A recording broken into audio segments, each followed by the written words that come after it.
be fair, we are due for a Banlist probably after Nationals. But We just had a Banlist drop. What needs to be banned? Literally nothing. Like Nothing. the game is so fun right now. I think Up Luffy needs to be addressed. What? Why? They have completely taken away online tournaments from One Piece. I know those Pokemon players are really happy that their Pokebros went to One Piece, but as a One Pieceer, I am Dude, the Pokemon very players disappointed. aren't even buying these packs. Yeah. Like that's what's going on with it. Yo, what's going on, everybody? It's your boy Northside Plow with Pop.1 Podcast. Here, my boy Alexander Valito. Welcome back. My boy Brian hello. back for episode 24. Yes, sir. It's been a long journey so far, and we're still here. And I think today we're gonna really just talk about some One Piece, like we don't do that already, you know. One Piece OP14, it's out. We did a pre-release over the weekend. We got a bunch of cards here that we are excited to play. I can tell you now that this set right here is definitely more of a player set than a quote-unquote like collector set, and we'll go deeper into that, just my opinions on why the collectors or the new, you know, Pokebros, Scalpers, whatever everybody wants to call them, how they're going to feel about it. Bandai has announced a lot of different things going forward with the game, rotation and new tournament schedules and tournaments that they're taking away. And then we will talk about GameStop, Riftbound, Gundam, and everything else that we say we're going to talk about, and we never do. And we're not going to talk We're about not going to. It's going to probably all be One Piece. So you guys stick around, enjoy the show. Welcome to the Pop.1 Podcast.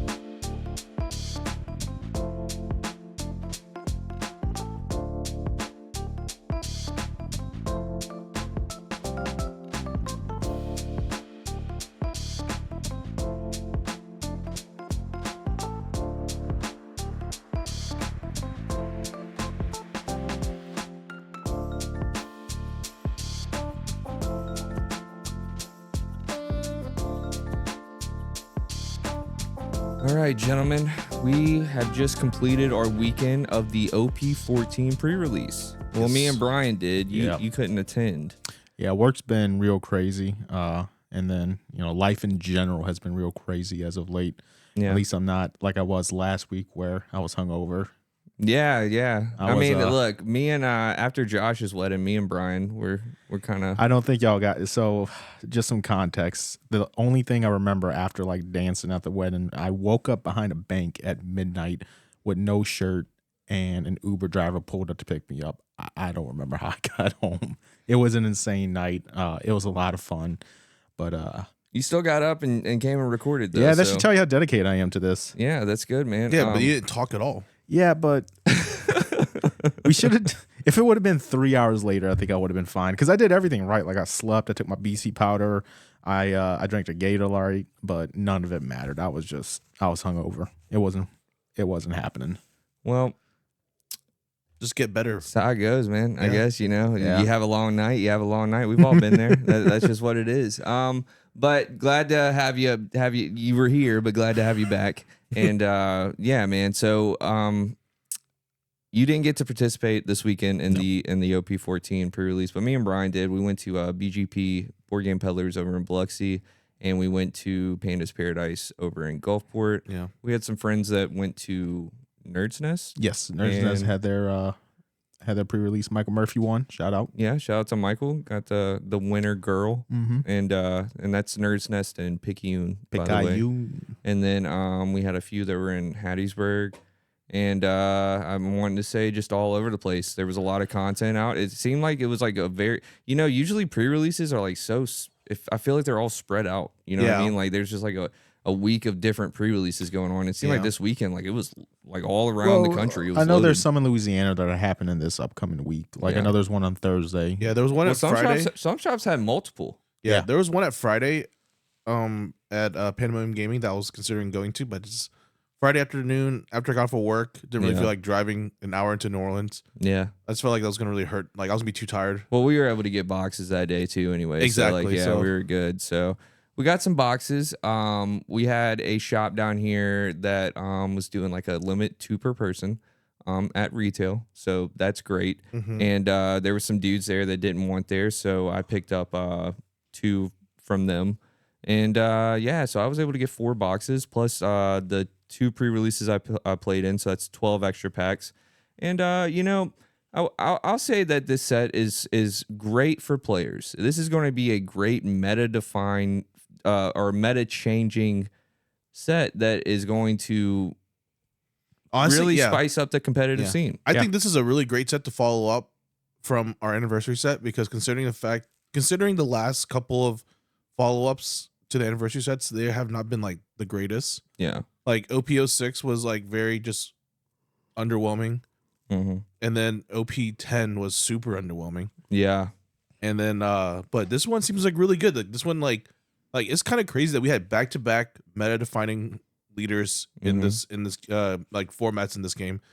I know like not every leader in OP13 was like super viable, but like now with all the promos that we've just gotten, all the catch-ups that we've had like to get to the like, you know, global release. Yeah. We have a lot of really viable decks in OP14.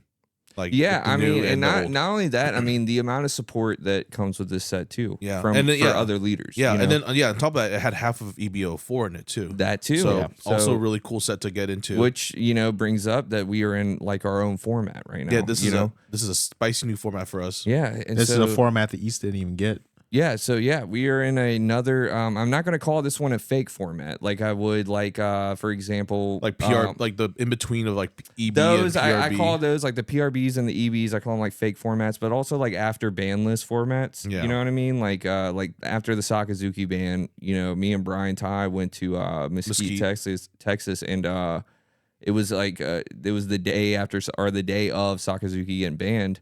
They're like, yeah, you cannot play that. So it was just I brought Whitebeard because I was like, I don't know what's about to happen. So I'm just going to play a deck that's just, you put it together and you play. It's very easy to play.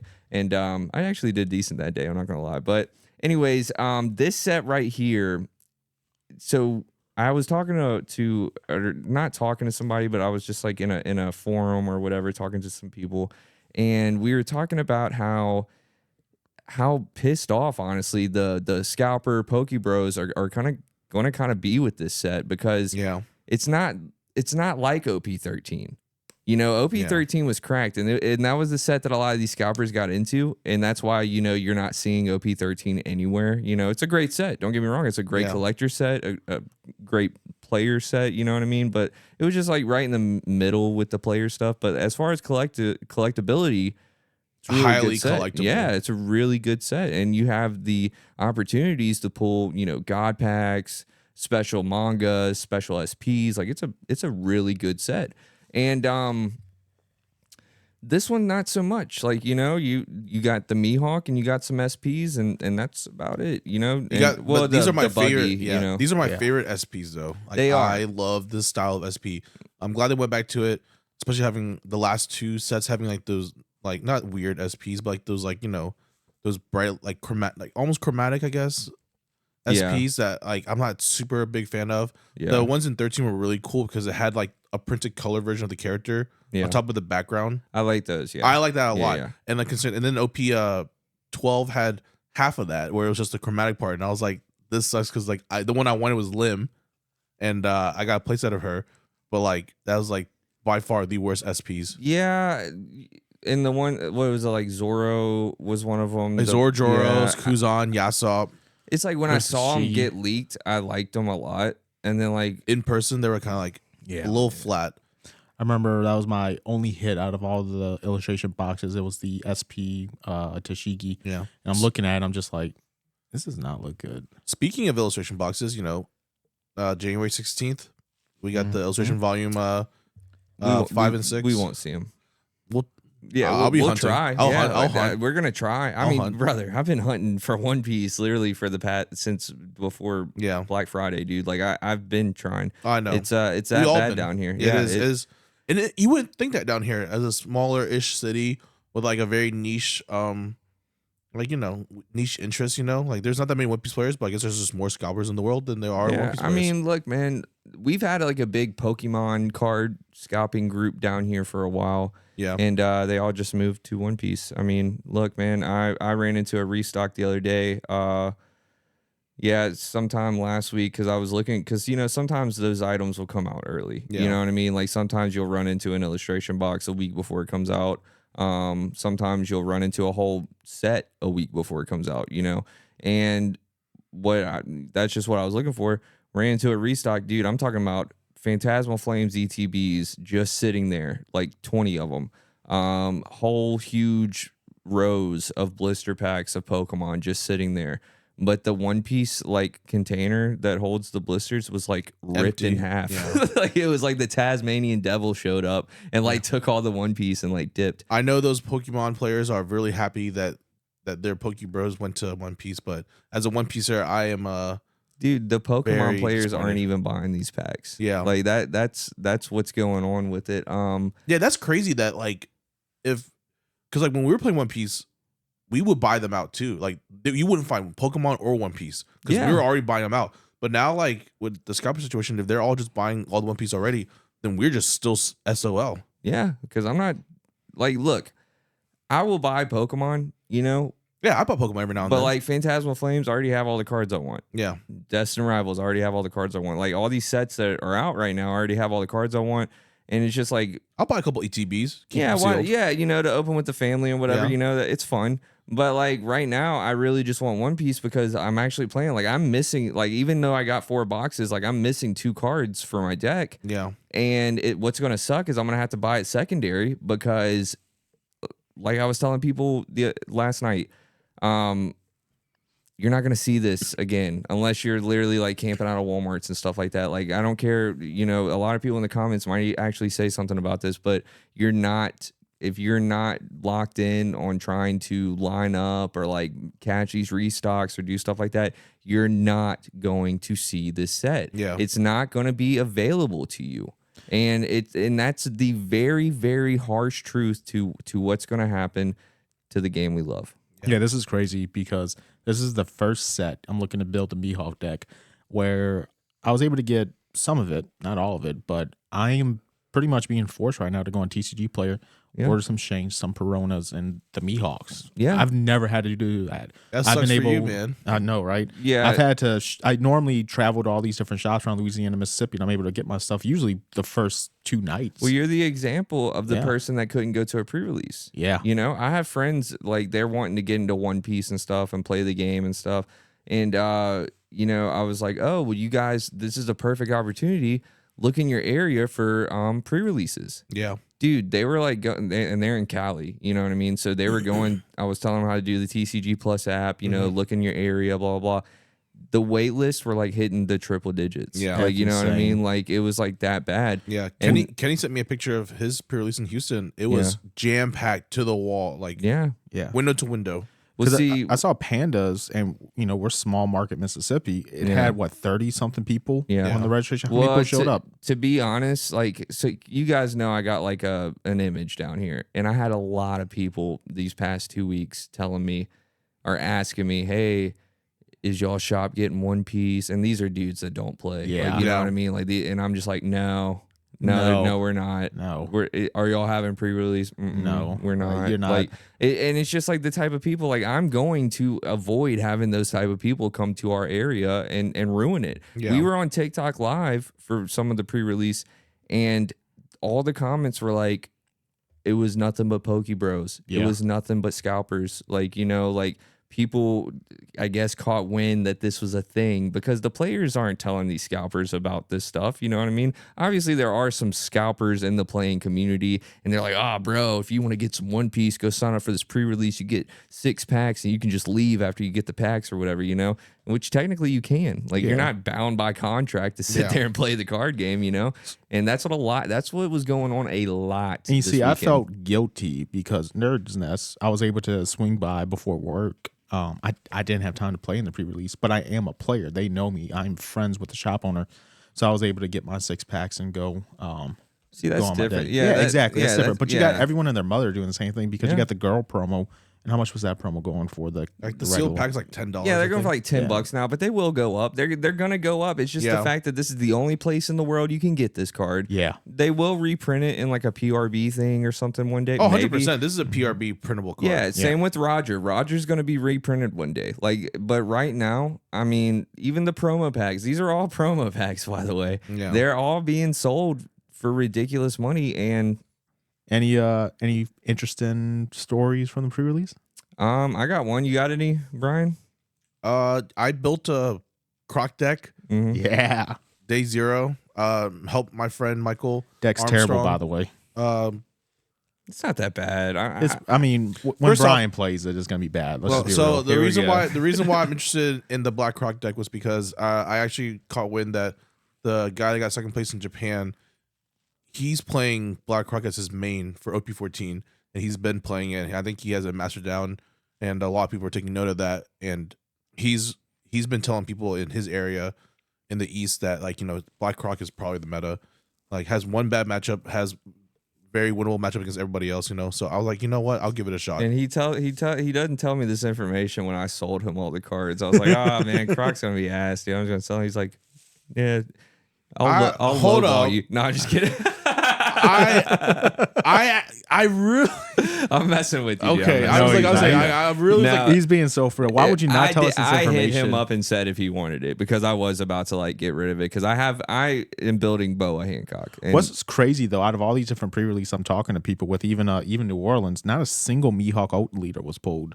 There was a manga, but not the Mihawk leader. Dude, the Mihawk alt leader is non-existent. I think we opened up like 4 or 5 cases. Dude, to tell you the truth, I watched like a lot of people opening packs over the weekend too on TikTok, and I saw more Mihawk like mangas pulled than I saw that leader. I didn't see any of the leader. Yeah, you know what else is not real? What is this, the SR Boa? The SR Boa, man. Yeah, but the SP Boa is everywhere though. Yeah, the more SP Boas this weekend than the SR. But I do finish your story and then we'll tell you about my SP Boa story. I was just gonna say, like, we built my friend Michael Armstrong, shout out. Yeah. We got him a full Boa deck. He's only able to go to one pre-release as well, and he also same situation as you. He played in 1 round. He built his deck, played 1 round, had it for work. But at least he played 1 round, so better than you. Yeah, but, he did better than me. Yeah, but y'all can't give me a Mihawk deck. Yeah, well, yeah, sucks to suck. Yeah, I know, right? Well, I just gave you. You gave me half, but I still need a good bit of cards. But Brian won't help me. Yeah, he's gonna help you. I will not help this guy. He's not gonna help me. Well, I got a funny story, man. So I got a funny story about that Boa, that SP Boa. So we had a new guy come in and shout him out. He knows who he is, but he came in and he was like just hanging around the shop, and I was like, "Oh, what are you doing tonight, bro?" 'Cause he's a Yu-Gi-Oh player. Yeah, and he was like, I don't know. I was thinking about playing Yu-Gi-Oh. I was like, oh, we got, One Piece pre-release. And I was like, you can sign up, because we don't do limits at Pandas. Like if 60 people show up, as long as we have the packs, like you're going to play, Yeah, you just don't get the promo entries. Yeah, well, they had old promos. So everybody was able to get like the Kobe with the Rainbow Luffy. But anyways, I was like, yeah, $30, you get packs, blah, blah, blah. Telling him about pre-release, building decks and sealed format, whatnot. He's like, okay, yeah, I'll try that. Because he's been playing Emu in OP13, and so he's really liking the game and stuff. So he sits down, and we all sit down with our packs that we get and everything, and he pulls the SP Boa, and at the time it was going from like $700 to $900, sold. So I'm like, dude, good pull, like, you know what I mean? Like, you really just got a really good pull. Like, he didn't believe it. Like, he was just like, what is this? And I was like, it's the SP. It's a special print. I was like, is it one of the top 4 cards in the set, And he's like, super excited about it, blah, blah, blah, and everything. And he was like, I was like, do you want to get rid of it? Because I collect the SPs. I actually have a few here. Here's my Shirahoshi PSA 10. I like slabs. We've talked about this before. Me and Brian like slabs. Big fan of slabs. Here's another one, my Sanji PSA 10, and a couple of them from PRB2. I collect these. I like these. I have them. I took them out of my little display cabinet, and so I was like, man, I really want that card. I want to slab it up and put it in my display cabinet. And I was like, hey, buddy, what do you want to do for that card? And he was like, oh, well, they told me it was $900, and I was like, it's around that, yeah, And I was like, well, what do you want for it? I mean, let's be realistic here for a second. Like, I'm not gonna give you 100% comps for this card. He was like, I would really want to get close to that. And I was like, all right, man, I'm going to shoot you an offer and you can just tell me, to go F myself or, we can do it. And so I offered him $500 for the card, and he was, he just didn't want to do it. And I respected it 100%, man. Sometimes when you pull a card, you fall in love with it, and that's just, one thing. And so the night goes on, and something was mentioned about how he wanted to trade the card for a deck. And I'm like, interesting. Like, I was like, well, what are you looking for? He's like, I just want something to play for the next format. I said, well, brother, I have the complete Boa Hancock deck. It's only missing 2 of the Boa SRs, but I mean, I would have bought those to go along with it. I have the full Boa Hancock deck, alt leader, alt Kumas, blocker Boa, Sengoku, Hiyori's, everything. I'll trade you the deck for the card, you know? That's about what, 700 value right there? Maybe. I don't know the exact value. And more than 500. Yeah, with the alt Kumas and the leader now, but it's all pre-sale stuff. And so is the Boa, you know what I mean? Like, it's all pre-sale. So there's not really a value on these things. We can go off last sold. We can do this. We can sit there and pull calculators out and do everything. My whole thing was, you got the card for your entry, basically, and you want a deck to play next format. I really want the card. It's probably going to be easier for me to rebuild the deck and find the deck and everything than it would be for you. You know, no offense, but if you want the deck, man, we can trade. And dude, he was so just like, I don't know. And like, I was being kind of pushy at the beginning, but then like, I was kind of like, no, you know, I'm okay then if you're okay. Cause like, I really want to play the deck. Like, you know, I have it built. I'm ready to go.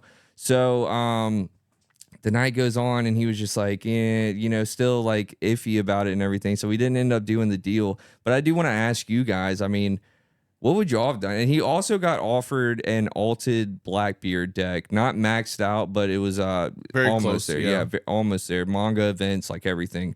He also got offered that and he didn't take it either. I also offered him my Black Croc deck, but that was half of a joke anyways. I was just kind of but it was joining like, into the crowd. You know, and then like I ultimately asked him the question. I said, well, you know, are you more of like a player or are you more of like a collector? And he's like, I'm kind of both. And I was like, that's fair, dude. If this is your first like big hit and you're in love with it, keep it. Like, you know, don't be influenced, because I was like, you're gonna have everybody flocking over this card. And I was like, the reason is because after tonight, if you're not going to another pre-release, like I'm not going to another pre-release, it's going to be very, very hard to see these packs again. And because he was bringing up, you know, well, I'm just gonna go try to pull another one. And I said, dude, what you're saying right now is almost impossible. Like, he didn't understand like the pull rates and stuff. Yeah. And I was like, the other SP was already pulled. That case is done. You know, that was the last. There was like the manga was pulled in the packs too. Yeah, you know, the case is pretty much shot. I think there was maybe like three leaders. There were 3 leaders that were pulled, and then I think there was 3 pulled. There were 3 pulled, and then and then confirmed the last 1 or 2 or whatever. Yeah, or maybe it was 2 leaders pulled. Were pulled later on that night. Were they Mihawk? None. That's crazy. Another Boa leader. And then I think a Dofi leader. Dude, we saw like 5. I think everybody that wanted Boa Hancock leader got it. Yeah, like legit got Not it. me, but it's okay. Yeah. But it was like you and one other person. Yeah, I don't think I'm gonna play Boa anyways. I don't think it's gonna be my kind of style. I think I'm gonna stick to the 6K base power leaders or the Black Croc deck. Yeah, that's fair. But going back to that, what do y'all think that was like a good deal? Because like I looked at him, I was like, look, bro, I don't want you to think I'm like trying to scam you or anything. Like, you know what I mean? Because to tell you the truth, like the deck, I don't want to get rid of it. So what would you have done? Like, what do you think you would have done? So I mean, there's multiple ways to look at this, right? Like, to start with, we're talking about pre-sale prices, but at the same time, One Piece has never seen what's happening right now happen. Yeah. You have Boa Hancock, who is a very popular character in the One Piece anime, and her cards are definitely going to stand the test of time, right? So currently, the pre-sale price at the time was 900. If I was the person who pulled that card, the number I would look for is 500. You know, obviously, when you buy, you're not going to buy at 100% TCG player rate. You're going to buy, you know, at a different number. And then especially when it's an inflated pre-sale price. And it like went down too. So yeah, it went down to like what, 750? Yeah. So at that point, you're offering, I don't know what the exact number is. I want to say it's like 75% MSRP, which is a more than fair at buy-in for, you know, your local community scene. Now, if I would have been offered the entire OTID Boa deck, which is not a deck I even want to play at all, by the way, I would have took that offer 1,000%. New deck, new format. New deck, new format, especially with the Otard Kumas. If I pull the SP, I'm going to hit you up and say, hey, you want to make this trade? Yeah. No, but I think that was definitely a more than fair trade. But one thing that doesn't get talked about enough is, do you know how to sell on eBay?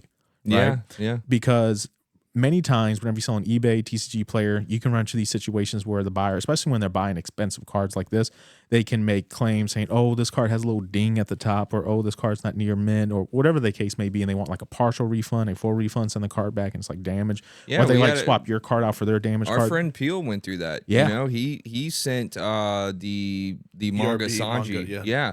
And it reaches a threshold, like whenever it's a certain number on eBay, I wanted to say it's like $200 or whatever.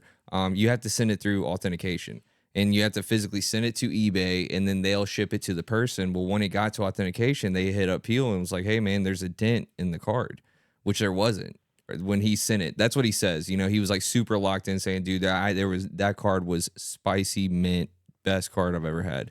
And when it got to them though, it was a little bent up. Now, how he shipped it, I don't know. He doesn't do it pretty often.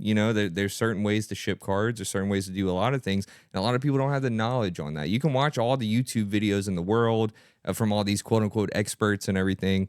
And it's like that. But it goes back to your point that, he's not really a guy that sells on eBay or sells on TCG Player to kind of hit those premiums in those types of markets. So especially when you're talking expensive cards. Yeah. That's where the problems really can come into fray. And if you're an experienced seller, you know how to handle these situations. You can't handle those situations, blase. That's why I am blessed to have people like you in my life and some other people in my life who will either A, buy my card at higher than they would normally buy for other cards because they're doing the homie hookup, or B, they'll sell the cards for me for a commission. Yeah. So that is almost exclusively what I do for these high-end cards. Or I'll give someone a homie hookup price if they're willing to pay like, say 70% or whatever the retail is. Well, they most want to of the meet up time somewhere. when it's like just us, you know what I mean? It's like you need a card. It's either I give it to you or I'm like, hey, it's like $80. Give me like $25, $30 for it. You don't go that hard. I mean, hey, you guys might not remember, but I've given y'all a lot of cards, man. So I try to make sure that everybody around me has good shit. You know, and you and me have good history. Like I think I've given you quite a good bit of cards as well. Like that's just what I think I gave you a Kuma for free. Yeah, I gave you like a Kuma for free. I gave you some other cards for free. You just gave me a Mihawk. Like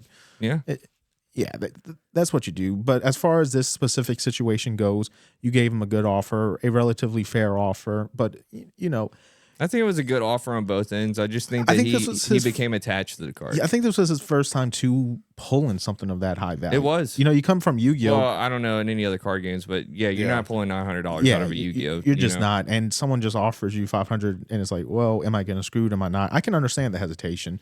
You weren't screwing him. That's not the type of person you are. But I can definitely understand how you're like, whoa, this is a lot. If I can make as much as I can, maybe I should, or whatever the case may be. And it gets intimidating whenever you're dealing with numbers like that, and especially if you haven't already. I'm not saying that like $500 or $1,000 is a stupid, crazy amount of money, but to some people it is. Yeah. And whenever you're dealing with that type of a deal, and you've probably never really been in that situation before, it can be a little intimidating, and you don't know what to do. Yeah. To him, I could have looked like some like gremlin coming up to him like, hey, let me get your card, man. But I don't think it was anything. I don't know. I was trying not to like come off that way. And I actually was like very assuring with him, telling him, hey, man, I'm not trying to like scam you or anything. I'm just, I like the card. Yeah. And you might like this. So if we trade, we trade, and it's a trading card game. So it's one of those things.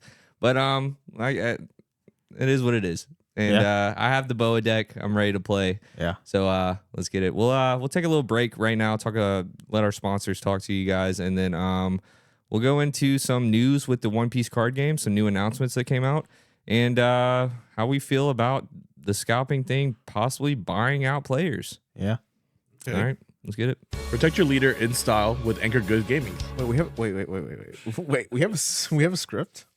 Yeah, you were sleeping though, bro. I told you this already. Is he being for real? Yeah. Preston, we really have a script? Yes. We fall Protect your asleep. leader. Yes. I literally gave you the whole script. Protect your leader in style with ANGKOR GOODS Gaming's leader cases. This is your part now, Alex. You say and With- soon to be champions. And soon to be champions. It's more than that. It's more than that, dude. And soon you'll be able to do champions too. Did you forget the script already? Coming soon, champions. What was it? Preston, do you remember? Yeah. Okay, fine. Let's backtrack it then. Sorry to interrupt this episode. Okay. I got you. Okay. Okay. All right. Sorry to interrupt this episode. We're here to talk to you about your leader. Do that again. All right. Go ahead. Oh, we want it to be like at the same time? Sorry to interrupt this episode. We're here to talk about your leader. ANGKOR GOODS. Hold on. That sounded terrible. Sorry to interrupt this episode. We're here to talk about your leader and soon-to-be champions. What did I say after this? Are we just winging this? Was that the plan this whole time? From our sponsor, ANGKOR Goods Gaming. Yes, ANGKOR Goods Gaming. ANGKOR Goods. Is it ANGKOR Goods Gaming? And then I'll say something like protect your leader in style with ANGKOR Goods, fucking what was it? ANGKOR. Okay, sorry to interrupt this episode. Can you just get the script and just edit it? I don't have a script. Me and Brian here are here to talk to you about your leader, and then I think this should be the ad. And then you'll just say, dude, there's a link down below for some leader cases. They're nice. Just check them out. That's the affiliate link. Thank you guys. Peace. Okay. ANGKOR Goods. Right now, just say it. Just ANGKOR Goods. ANGKOR Goods. Peace.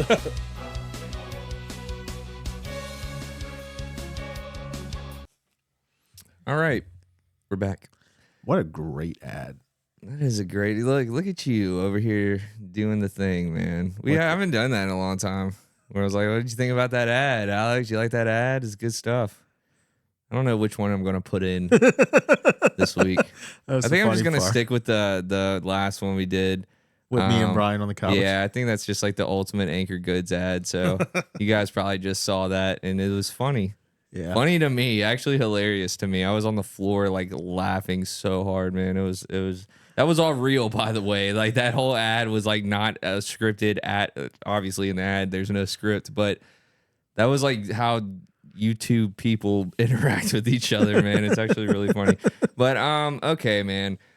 What was it? Saturday we woke up, or Friday we woke up? Like Friday or Thursday. To like just a whole plethora of just this is One Piece now. Yeah, we got crazy. Yeah, we got leaks for the new manga, which we can talk about that a little bit. I'm actually excited that it's Kobe because I don't think a lot of the scalper dudes are gonna want that Kobe manga. Yeah. I'm a little disappointed in it personally.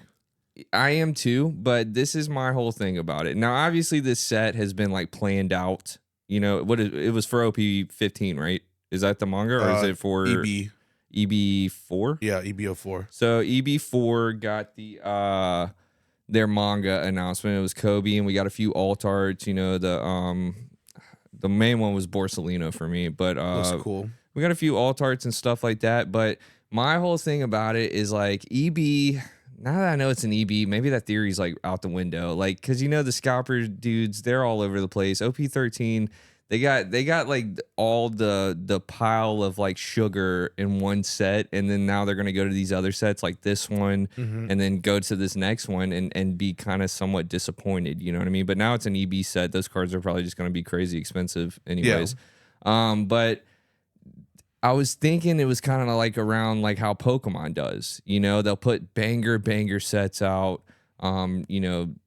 Evolving Skies type things, well, not Evolving Skies, but like, let's say like a Prismatic or like a 151, and then they'll put like a mid set out, like Journey Together, you know what I mean? Like something like that, to where it like kind of calms down the scalping thing in a way.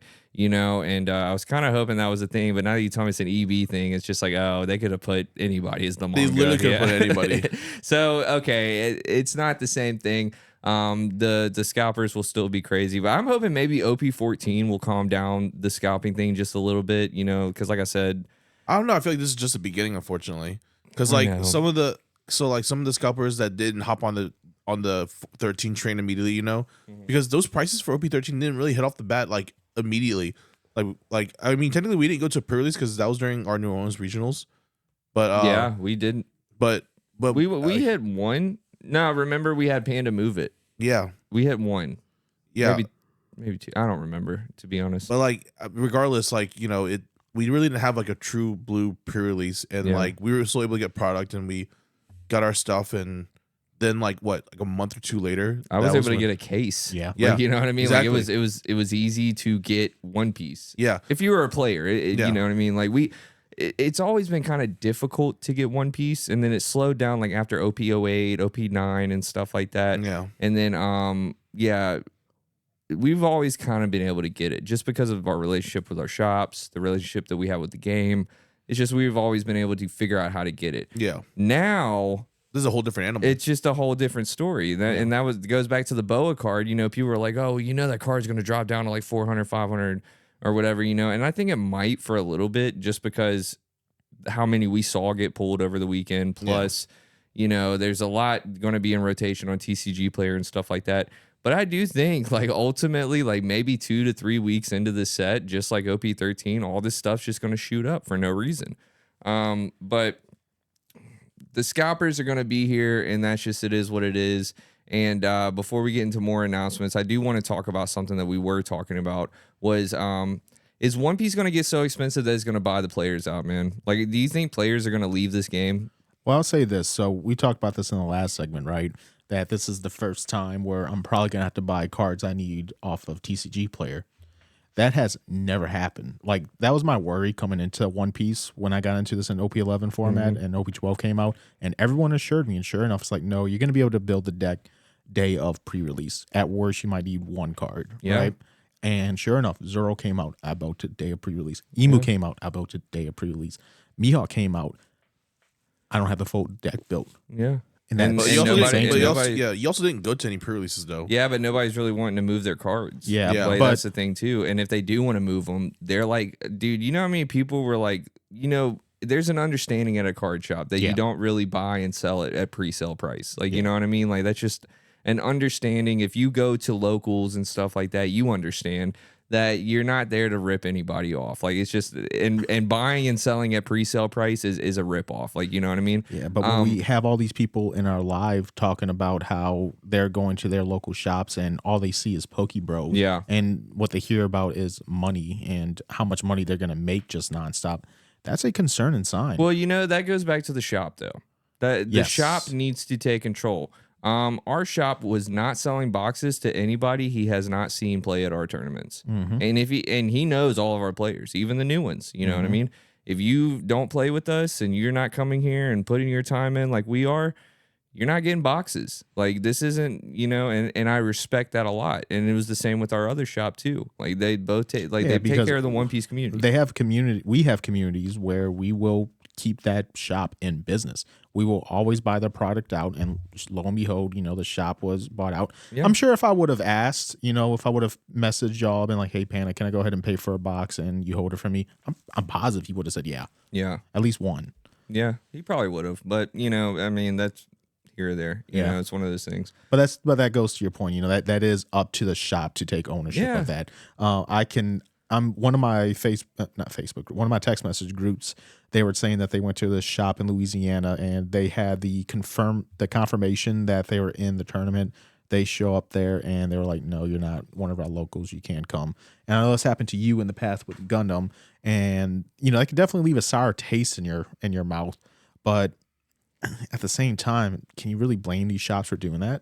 No, I mean, look, bro, you know my opinion on it. I understand that shops got to keep the door open. You know what I mean? Like, I understand that. And you have to sell what you sell, and you chose to sell trading cards. You have to sell what you sell to keep your doors open. Yeah. I understand it. You know what I mean? One Piece for some shops might just be sitting on the shelves. Like Yu-Gi-Oh! I doubt it, but you know what I mean? That's just an example. Like, they might just be sitting on the shelves, and then, like, all of a sudden, a plethora of people are coming in saying, hey, we want to pay for what you're selling.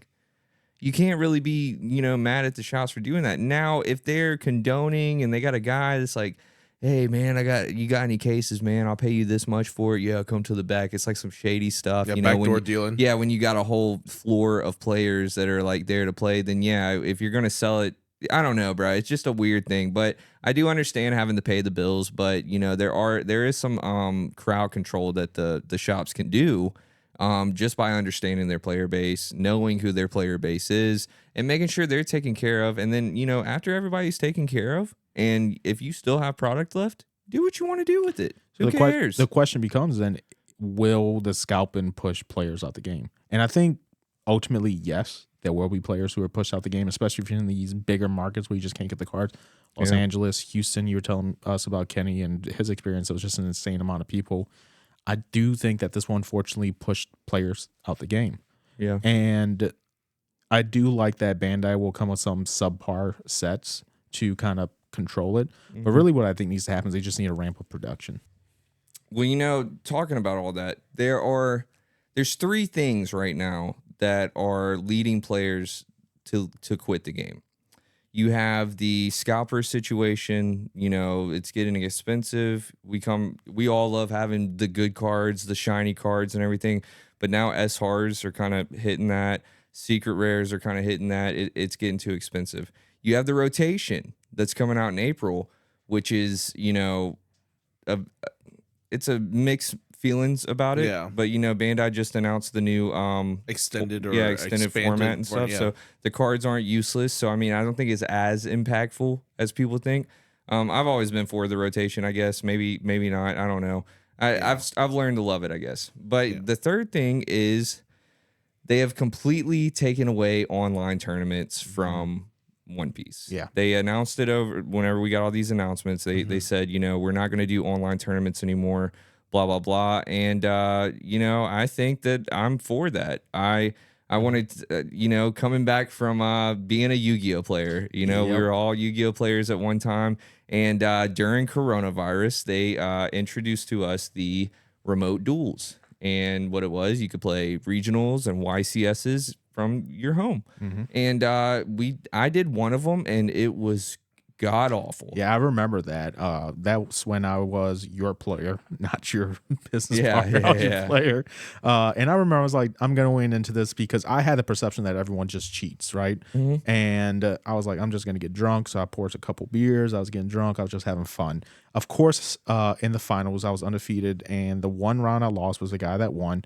And lo and behold, every single turn, he had exactly the card he needed. He needed evenly matched. He had it. He needed, I think it was Lightning Storm. He had it. It was insane, right? And this is a guy who never came to locals. And whenever he did, he didn't do too well. But of course, this tournament, he went undefeated and beat everybody. Like, dude, obviously, I'm not trying to say you're cheating. Something was going on. And I feel like it's easier in One Piece. Yeah, we just talked about it last episode. All of the people that were getting caught over the year and stuff cheating. Some were in person, some were, remote. And, I've been on Twitter really looking at the feedback from a lot of players or a lot of, I guess they're players. I don't know, man. Yeah. I don't even know if they're real on Twitter sometimes, but. You remember the story about the guy that had the JPEG over his deck? Yes. Wait, dude. what? Yeah. So the dude, I forgot what he did. He overlaid an image over his webcam. He was using OBS or something. And there was an image to where his deck was. And it was just, it looked great. You know what I mean? It looked flawless. Yeah, he had his camera on a tripod and everything. But it's whenever you're playing remotes, yes, you're looking and everything. And if your hand goes over your deck, but your hand disappears when it goes over the deck, so sus. You can maybe say it's a glitch or whatever, And there was also a weird. You remember my situation? Whenever we set up in the studio for a remote Treasure Cup, and I'm playing, and I was actually doing pretty good that day. I mean, I was round 5 undefeated or something like that. No, I think I lost round 1. I think it was round 6, X1. Yeah, dude, I was giddy, you know what I mean? Yeah. I was I might actually do something this one.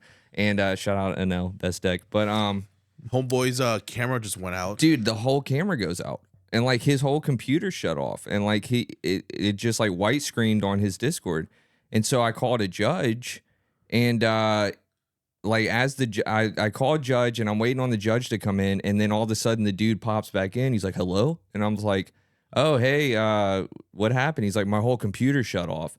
And I was like, oh, well, I have a judge coming. So we'll just see what they want to do. They legit just told this dude to just turn his camera back Yeah, on. they're like you have a minute to turn your camera back on. They gave him a whole minute after and it took him a whole minute to get there. So this dude's camera was off for at least 3 minutes. Yeah.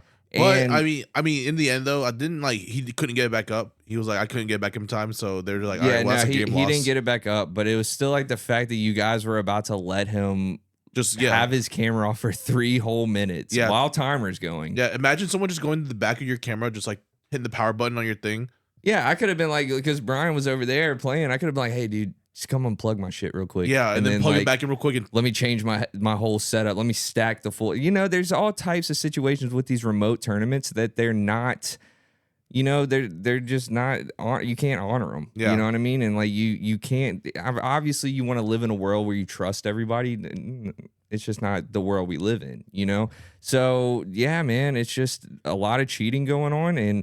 These cards are very, very expensive. These prize cards, man. Yeah. I mean, you're talking about if you were to cheat your way through a remote regional or a remote treasure cup and go all the way and say you win the whole thing, you're talking about thousands and thousands of dollars you just finesse. You just got from a company. Well, at that point, at what point are we going to start talking about lawsuits, right? Cheating is happening. Nothing's being done. I'm out thousands of dollars. I'm taking a small claims court. You got to avoid that as a company. Yeah, I guess, man. Like, I don't know, man. So I think their whole thing about it was just, we're going to shut it down. Yeah, which is weird because remote dues are, remote tournaments are free. They don't cost.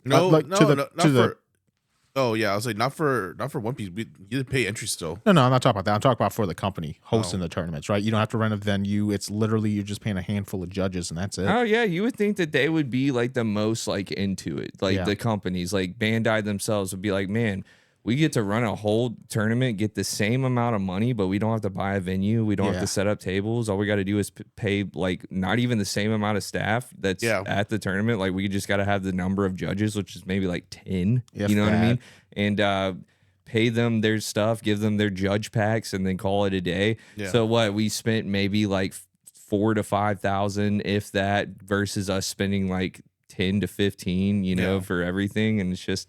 You would think that they would be the ones that say, all right, we need to fix it in a way to make it work. I just think that so many allegations of cheating and so many people being caught has, just destroyed it. Yeah. Does Yu-Gi-Oh still do remote? I'm almost positive they do, but I think what's really interesting because Yu-Gi-Oh did this and it confirmed this for me. If One Piece is, we're about to get a simulator, right? Or like an official One Piece online.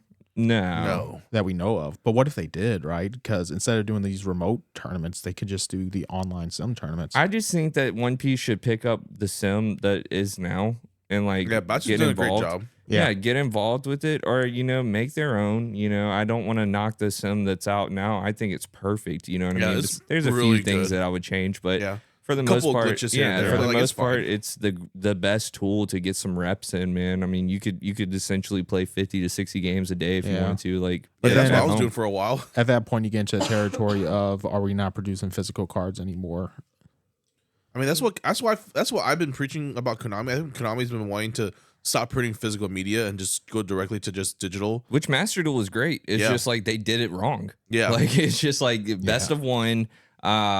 It's its own format, you know what I mean? Like they just did it wrong, and it's just if Master Duel would have every single format that exists in the IP, it would be perfect. It would, but it goes back to would people even be playing the card game? Yeah, exactly. But like I mean, I've always said that like if they had turned to digital media, turned into a gacha game, it would be just easier for them to just produce more content or something. That's just my opinion on it. Yeah, and most players like us at least, right? Like no one here wants to play online clients. Like we'll play it every now and then when we're bored, but really what we want to do is go to these card shops, go on these trips, because that's the reason we do it, is to connect with other people and to have fun. Like we have fun at events. We don't want to just play online. Dude, on Twitter, they're like trying to burn it down, dude. Like they are like pissed about it. It's a really that's a wild. It really is, man, because you're like, well, there was one dude on there. He was like, every yeah, too bad I don't want to go to Texas, New York, or California just to go play One Piece. And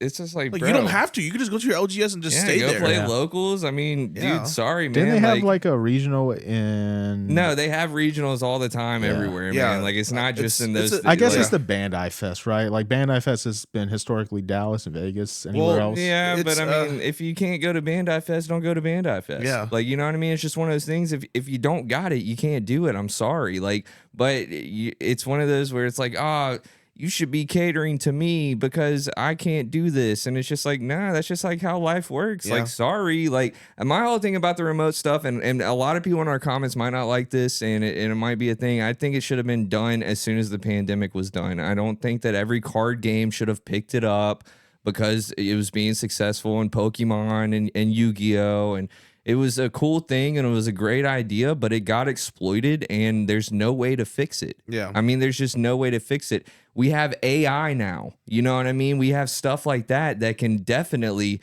mess with your camera, mess with what you're seeing on the other end. You know, there's just all types of stuff. It's just too much liability. It's too much. Yeah. And when you're playing for thousands and thousands of dollars in cards, it's too much. You will never see an online remote poker tournament. No. Imagine. Yeah. Imagine if I'm over here, like, it's the same thing. Now, the big difference is when you play Yu-Gi-Oh!, you're playing for a mat and a deck box, which yeah, good for Yu-Gi-Oh!, y'all can keep it going because y'all aren't doing anything. Yeah, anyways. but they're playing for the glory of it all. They want that first place like on their name type of shit. It's so funny. So a good friend of mine who moved to Dallas, he just won his first ever regional. Shout out Chase. Nice. And he sent his picture, and this dude used to suck, right? Like, I've never lost to him in an official match. Like, this dude is trash, and he's gotten a lot better. He's gotten a lot. Obviously, he won a regional. He went to the regional in Lubbock, Texas, and he won. And he sent the picture of him with his prize, and then what is it? It's a deck box that probably goes for 60, 80, and a mat that if you're lucky you go for 40. So you made like $100. It's all for glory. All for Yu-Gi-Oh! glory. Is a glory game. Meanwhile, I got top 64 at the New Orleans Regional, and I got a free prize card that was 100 by itself, not to mention other stuff. And I bought it off of you. Did. But yeah, like, I mean, it's just one of those things. I just think that I'm not a remote player. No. I don't solely play on the remote. You know what I mean? Yeah. So I don't really have that much of a say in it. I did enjoy the few that we played, but like we had a guy, shout out Voodoo on Twitch, that me and Brian Ty were playing his remote tournaments every week, and just kind of fell off from it because it was just like, I'm at home, family's in there. It was just kind of weird, I was getting beat up on there, but was it all authentic? You know what I mean? Like, cause like I remember after this tournament, I would just like beat myself up. I'm not saying that there was any cheaters in that tournament. Don't get me wrong, but it's like I don't know. You know what I mean? Yeah. I don't know, and that's really what it goes to. So I just like kind of stopped playing remote tournaments altogether, and then now this is going on. And it's just like, good, maybe these events will have more players, or maybe even if there's no more online tournaments to support, maybe we'll have more in-person regionals and stuff. Yes, so now the resources, the resources from the company that were being planned for, now we just said that it's not that much planning or whatever, but the resources are there, the dates are there, blah blah blah. Go to more cities then. Bandai, you're hearing the community saying, don't take this away because you're too far for me to play. Go to them. Run it. Find every convention center in the United States, test it out, and say, hey, we're going to run a regional here. We're going to run regionals here. It doesn't even have to be a big convention center. It could be like one of those hotel And it doesn't have to be one company like PPG or Play or anything. Yeah. Contact the local shops that are in the cities. You know what I mean? I'm sure if they contacted BGP or Panda or anybody down here, they more than willing to host. Yeah, they would let us know and we would set it up and get it going and do the proper promotion. It gives people, it opens a window for everybody, and then let them run the tournament. Like Yu-Gi-Oh! Lets shops run regionals. Yu-Gi-Oh! Just straight up says, here's your regional kit. This is what you have to do. Run it. You know, and we know a lot of shops that have been doing that for years and have been successful with it. Bandai can do the same thing. It would put more opportunities in the local areas for people that their main fuss is they can't travel or whatever and which is fair, a fair argument, but it's not enough to say, well, let's just keep this going on then. Also would open to more opportunities for getting invites. Because I was talking to Michael Murphy about this when we were at Dallas. It is so much more difficult in One Piece to get an invite to nationals than it is to in any other card, in like Yu-Gi-Oh, for example. Yeah, it is. Like you can go and play a Yu-Gi-Oh regionals every single week, get top 8 or whatever every single week, and get your invite. In One Piece, like Michael was telling me, he's like, I've only played in 3 official events that offered invites. Yeah, and I did like borderline, like, you know, okay with them, but not good enough to top. And well, like these were big ones too. Like these are regionals. Yeah. Well, we heard like feedback from like the bigger players before about like them doing the store regionals and store treasure cups for invites and stuff. And a lot of the players were like already salty about that because nationals is nationals, man. It should be the best of the best and stuff. And a lot of people were kind of complaining because, you know, you'll have a store regional or whatever that got like 15 people, you know, and in the middle of nowhere, Kansas or something, you know. Yeah. And then all of a sudden, Joe Schmo that has been playing, you know, Katakuri since day one got an invite to nationals. You know what I mean? And it's just like they were kind of salty about that, but like I don't necessarily agree with that. I think everybody should have their chance. You know? Everyone should get their chance, and like if you're worried about Joe Schmo getting their invite, then just beat him. Right. Yeah. You know, right. And that's the answer, you know. So there's complaints on both sides, you know, and the thing about, and it wasn't only the travel thing, it was everybody was like, so the argument to the people are saying, oh, I can't travel and stuff. And then the other argument was like, you know, well, this is going to prevent a lot of cheating, a lot of people that don't deserve these cards, you know, to get them and stuff. And then the counter back was, well, you know, people cheat at real events too. And that is true. Yeah. You know what I mean? And you're not recording it like you are on your remote stuff and everything like that. But I mean, in that aspect, you need to just lock in with your opponent at any card game that you play, even at locals or even, you know, just together. You need to act like this is final last round every time you play. That's how I do it. You know what I mean? And watch what your opponent does. Know what their card. If you don't know what their cards do, you need to read the card. You know what I mean? 100%. You just need to pick it up and say, hey, can I read that? Can I figure it out? And then, oh, you're doing this, doing this, doing that. Understand what they're doing. Don't let somebody just slap cards down, not communicate with you, blah, blah, blah, and do that. That if your opponent cheated on you, I think that's a skill issue type of thing. Like, you know what I mean? To an extent, right. Yeah. But at the end of the day, it's a lot more easy to catch that in person versus me watching a computer screen of another person that could have, you know, the biggest, craziest computer set up and they got all these cameras set up and everything like that. Some people got it built like that, man. Yeah. And we've seen it just like we talked about earlier. Wasn't some guy, when Brian Tyler, was it you that was playing as a guy that was playing in his car or something like that? Or wasn't that a thing? Some guy was playing in his car, like, on his cell phone. I remember and, like, that, just move, and like it was just moving around. Cards were moving out all over the place and everything. And it was just like, come on. Like come on, dude. And like, I think the player even had a judge call, and they were just like, "No, it's fine." Yeah, they're like, "It's deck's visible, It's fine. Cameras on." No, it'll never be as bad as the dude that had his camera over his shoulder, and I could see his hand the whole time. I was like, "Hey, man, I can see your hand." He's like, "Yeah, I know. This is the only way I can do my camera." And I'm like, okay. No, I'm talking about full spread, sees his hand the whole game, and he's playing Rob Lucci, which is my worst matchup at the time. And I'm just like seeing every card he has. Like, so there's the Ice Age. I'm like, oh, he's gonna do this, then this. Well, I guess I'll just counter it by doing this. And then like, and you can see all the counter cards in his hand. Dude, you're like, all right, that dude. I don't even. And dude, he was like undefeated too, and I was like, how? Yeah, dude, I don't know. I have no idea, but I ended up stopping him. Gave him his first L. Yeah, or no, maybe a second. I think because that was like X. I think y'all were both X1 or 2 at the time. Yeah. I think it was. Yeah, we were both X1. Yeah, yeah. So he was saying he got on a streak of like 3 or 4 win streak, like kind of like you, and you were. But like, Lucci was crazy at that time. Yeah, like Lucci was best deck at that time. Oh, yeah, it was so crazy. Ice Age was so. Was it still Ice Age legal? Yeah. Or not Ice Age? Isn't Ice Age coming back? Oh, so no, that's a different ruling. That's a different ban list for expanded. Yeah, we're getting expanded format. Yeah, expanded, extended. Which means our OP Block 1 cards are they're not useless anymore, Yeah. I guess, you know. Now there is the thing where the cards that were in PRB2 that were block 1 are still going to be legal in our format. Yeah. But they're doing, I guess, a format to where you can play every card. Yeah, And eternal format. does that mean like I can play OP14 with my block 1 cards and Yeah, stuff? you can play, yeah. It's just you're gonna be following that ban list still. Yeah. So the ban list was like it had NS Lobby unbanned, Moby Dick unbanned, Ice Age Crazy. unbanned, and Great Eruption unbanned. And then the only card they left banned Was Nami. was the blue Nami leader on top of all the other stuff that's currently on the ban list. So like RP Law, Jinbei, which come on, Jinbei, get off the ban list already. Dude, take Kingdom Come off the ban Yeah, list, Kingdom bro. Come, Like, y'all- what yeah. what Nah, is that going card's on? too broken. Bro, Gecko it's Moria. not, dude. And Kingdom Come in this next format it's just another reason why I can come They might back, make dude. they might make a new Kingdom Come type card because like you gotta think there's a lot of yellow coming out soon. Like there's a lot of yellow support.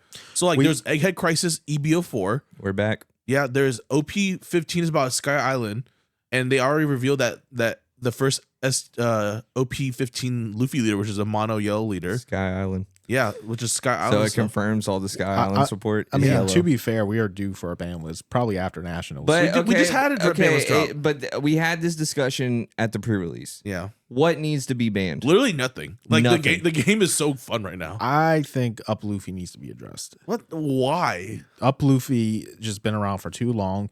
Gum Gum Giant is just too good of a card. I just think the Up Luffy leader You needs to be saying banned. that reminds me of everybody screaming for Big Bomb to get Yeah, banned. yeah, and then it And then then it never literally got banned. And it hadn't another done set anything. comes out and it's useless. No.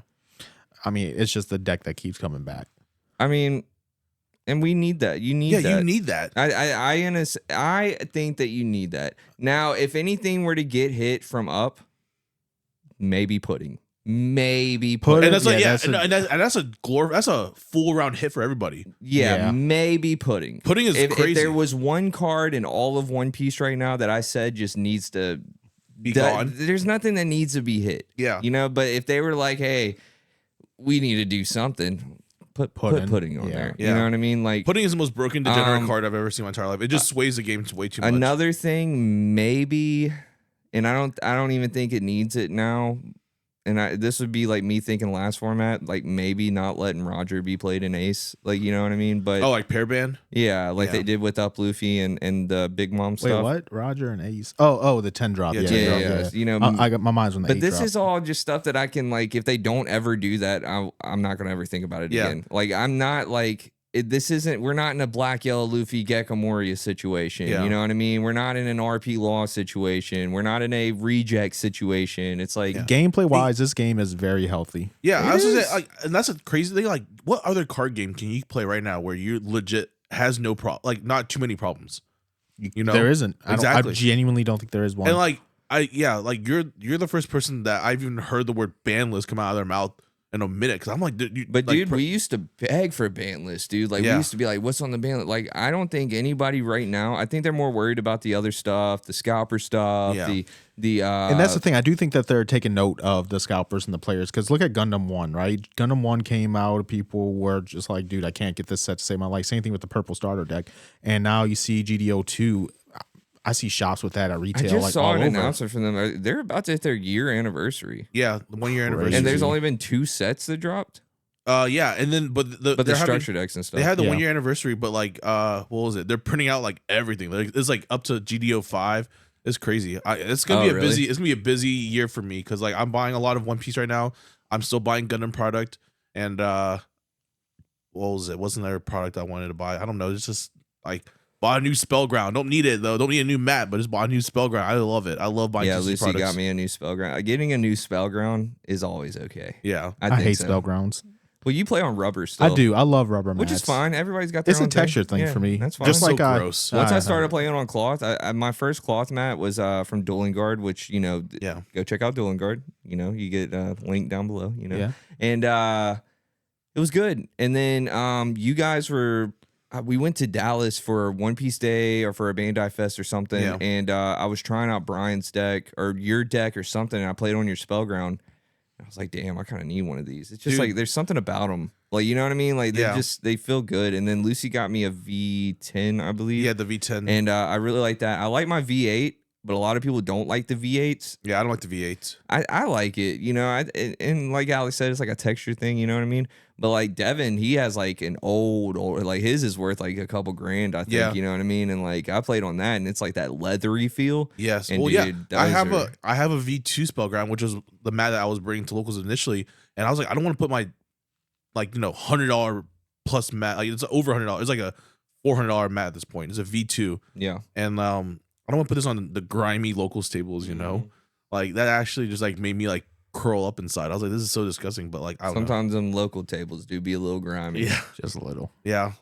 They need to ban. Like, I know this is kind of weird, but they need to ban white tables for locals because like the amount of grime I see on it is just Yeah. Maybe that's an our shop exclusive. I don't think every shop. Every shop is like Yeah, that. it's a lot of them, dude. We've been, I can say, I mean, I've been to hundreds of shops now, dude, just all over. Every time I travel, I go, Yeah. and they always got them white tables. Man. Yeah. And it's just what you can buy cheap at Walmart. I know. You're a new I shop. You're not know, going to I get replace it. Yeah, Yeah. I get it. I get Yeah. it. It's fine. You know, we're talking. We still play. We're talking a lot about scalpers. We get a lot of comments, not so much in our YouTube videos, but like our Facebook, Instagram, TikToks. They're like, "Oh, you're talking about scalping, but you look like a scalper." And to be fair, I get the most stuff, man. yeah. You get the most stuff. Yeah, I you get just the most got you stuff. got the aura of a scalper, I guess. I guess, man. Back in the day, like sure, you started off as a scalper. You're no longer one, but one of the things I saw It's like in a there, weird word now, dude. Yeah. I was ripping and shipping on Twitch. you were ripping man. and shipping, That's yeah. what And I was ripping doing. and shipping is cringe, but that's a different conversation. But everyone mentions all the product we have in studio. Do you want to dispel that?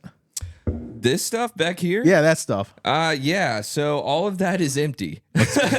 Prove It's it. all empty. So yeah, I will. So we did have an episode where I had some ETBs on here, Yeah. and those were like stuff that I bought for like Christmas and stuff, and then they weren't there the next episode because we opened them all. Let's see. So yeah, hold on.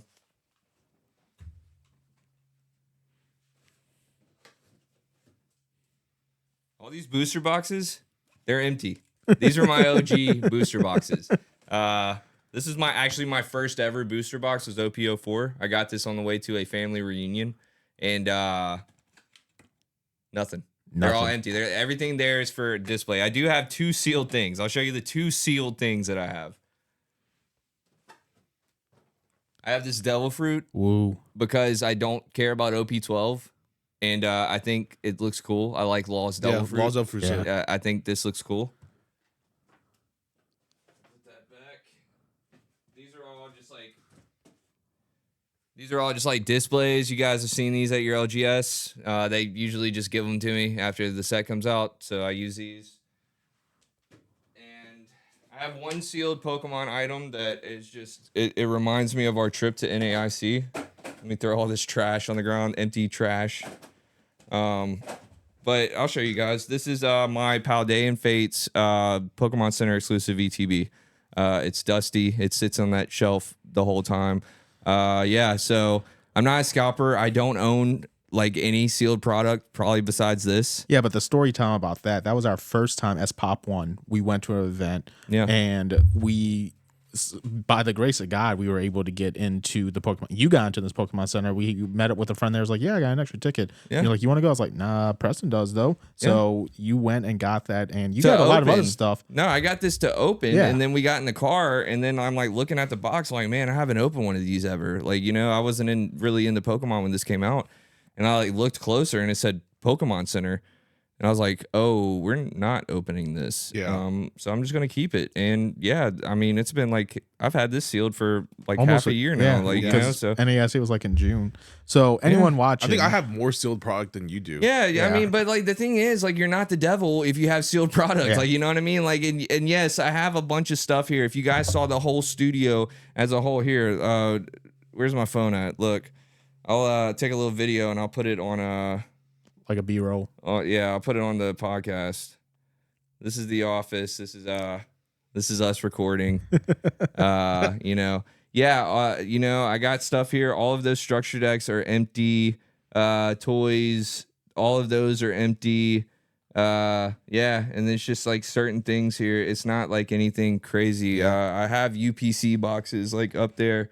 They're all empty. They just look cool. Yeah, I think whenever I open up a One Piece starter deck, I try really hard to make sure I get a clean cut on it so I can reseal it back up and just put it up in display. Yeah. Yeah, and that's what I like doing. I mean, I like having a place for when we have the podcast. I like to make our surroundings like what we're talking about, how we feel about stuff. This is a good place to be. So I like to make it kind of look like a card shop in a sense. And it looked like it a lot more than what it does now. Now it just looks like, my office, but Yeah. it's just, it is what it is. I don't, none of us here are scalpers. And I got asked about that by the guy that was selling or had the boa. And I was like, look, man, when I was explaining that he's not going to see this set anymore, I was like, because the scalpers are going to take it over. He looked at me and he was like, is that what you are? And I was like, what? He was like, are you a scalper? And I was like, do you watch our podcast? And he was like, I've seen a couple episodes. I was like, dude, just check out our podcast. We do it weekly, man. And you'll learn about us. You'll learn enough. I'm not a scalper. What we are here is genuinely just three dudes who enjoy card games and card game community and card game culture. And that's just what we do. And part of it is unfortunately scalping. And the other reality too, since we're in the internet space, is what gets views on videos. We need to talk about the scalping. Additionally, raising the awareness of the scalping and how to combat it, and if this should, affect your buying decisions and how it should affect your buying decisions. I feel like we have a responsibility to talk about. Well, I'm going to tell you now, if you got a guy that plays cards and says that he doesn't sell cards or never sold a card or anything like that, he's probably lying, and that's just what it is, man. Yeah. We are genuine local card shop players, man. Been doing it for a long time. We've been in the scene. We've been with the community. We've done a lot for the community. We've been here and we know what's going on. And we want to see the community grow, but we want to see, I don't want to say the word the right people, but we want to see more players, right? Yeah. Because unfortunately, we saw this with Yu-Gi-Oh! You need collectors in the game. Said it since episode 1. Yeah. Every trading card game has to have the balance, man. If you don't have the collectors, it's not going to work. If you don't have the players, it's not going to work. There needs to be whales in the scene who will buy cases. Unfortunately, you have the scalpers who are bigger whales than the whales who are collectors, and they just kind of ruin it for everyone. So that's why we just have to have faith in Bandai that they will find a way to combat the scalpers so that way we can keep playing if at they a care. reasonable price. Yeah. If they care. They have to care because they've never had a card game go this well. It's so good that we'll fight forward, fight through it, man. Yeah. I'm not quitting. Yeah. Like, I don't, I'm excited to see what the game brings. Yeah. I'm excited about new cards. I'm excited about rotation. I was kind of against rotation. I still don't think that we need it. You know what I mean? But I'm excited to see how the gameplay changes. I'm excited for a lot of things. Yeah. I'm excited to what they could possibly do with it because, so it seems like with that announcement, they also explained that they're going to host extended or eternal type formats tournaments as well. Yeah. Just not on a super, on a regional level type of thing, but that will always be standard. But what's stopping a store championship being played in extended format or something that Yeah. I'm really looking forward to that. I'm really I'm excited to hoping the one day options. that they do kind of like Yu-Gi-Oh does with Time Wizard and bring back older set formats. That might be a fan. That might be a fan thing because GOAT initially started out as a fan thing too. Yeah, but I mean they picked it up and it's somewhat successful. They picked it up though. They killed it. Yeah, they picked it up. I think 10 years too late because people were out back when I was an old Yu-Gi-Oh head, 2012, 2013. 2014, all that stuff. I was already building GOAT decks and doing GOAT, playing GOAT format or Edison format. Edison format actually just became more popular in the late 2000, in the early 2020s. Okay. So, but I just know that back in 2015 era, I was playing GOAT format already well into it. Yeah. So it's just something that hopefully Bandai maybe picks up. Maybe that's something that we could try to do at locals. Yeah, I know that they want to do Fun Piece. Why not just do a old school format again? Yeah. I mean, why not? It'd be fun. I would do it. Well, okay. I think that was a good episode. We love One Piece. That's just what it is, man. So if you guys are new here, make sure you like, comment, and subscribe. We drop podcast every week. Talking about trading cards. Damn, we forgot to talk about Riftbound, GameStop. Yeah, we never talk about those things. We talked a little about Gundam. Yeah, very we little. actually did this week. We did. Yeah. So you guys can go and check us out on all our socials. It'll be down below. And you can check out our sponsor, Dueling Guard. They're back in action, man. Yep. And I just saw the leaks for their next season of everything. What a year for anime, and what a year for Dueling Guard. Yes, sir. It's really cool. And also check out our other sponsor in the links down below, ANGKOR Goods. They just came out with the Boa Hancock leader cases. Yeah. And he just sent us some prototypes for some other leaders that are coming out pretty soon. Those are going to be crazy as well. Yeah. So Super excited. Shout check out them Kevin. out. Yeah, Kevin. Yep. And so any motivation tonight, Alex? Yeah, so I think the biggest thing I want everyone who is watching this is worried about scalpers taking players out the game is get into not so much TCG player and eBay, but really more so these Facebook groups, these Facebook buy, sells, trade groups for One Piece. You can usually find pretty reasonable prices for these singles and get these cards at a reasonable price. I was just looking before we filmed. I found a playset of Mihawks for a very reasonable price. So I'm pretty much getting those to build my Mihawk deck. But yeah, definitely get into that to find more appropriate prices and buy singles. If you can't buy sealed and you're like, oh, I can't play the game, that's not true. From an old Yu-Gi-Oh head, just buy singles. And you can find singles for very, very reasonably priced. Yeah. Okay. Brian?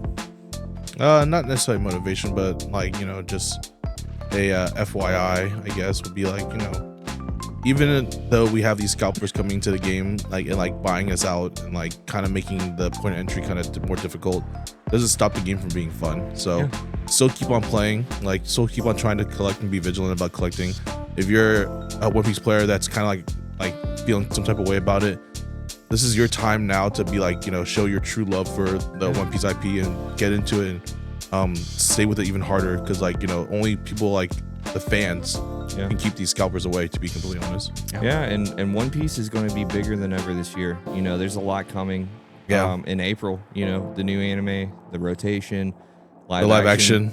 Everything's coming, and it's going to be very popular. So if you're thinking about playing the One Piece card game, get with your community. I'm sure you can get something together. And the real One Piece community will make sure that you're able to play. Yep, and taken care of. Be aware of imposters, because it's getting rough out here, boys. But keep playing, and just stay in touch with Pop.1 Podcast. We'll keep you guys updated on what we're feeling like in the local trading card scene. All right, guys, we'll see you guys next week. Peace. See ya.